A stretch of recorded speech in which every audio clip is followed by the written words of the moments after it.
এর আগে কি কি কাজের সাথে জড়িত ছিলেন আপনি? এর আগে মূলত আমি কয়েকটা টিভিসি করেছি।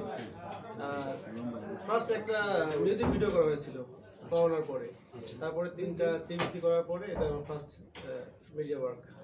আপনি কি মনে করেন যে আপনি যে কাজটা করেছেন প্রথম অবস্থায় আপনার সিনেমায় শতভাগ আপনি দর্শকের চাহিদা পূরণ করতে পারবেন বা আনন্দ দিতে পারবেন? দর্শকের প্রথমে তো শুরু 2 বছরের একটা জার্নি আমাদের খোদা হাফেজ মুভিটা।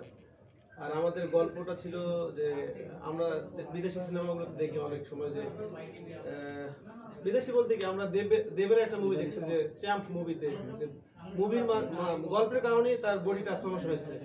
তো আমাদের খোদা হাফেজ মুভিটা ছিল একটা এরকম একটা গল্প, যে গল্পের কোনো একটা ফাইট সিনের জন্য না, কোনো একটা বিশেষ সিনের কারণে না, একটা গল্পের কারণে আমরা বডি ট্রান্সফরমেশন করেছি এবং এটার জন্য আমরা পুরো 1 বছর সময় নিয়েছি।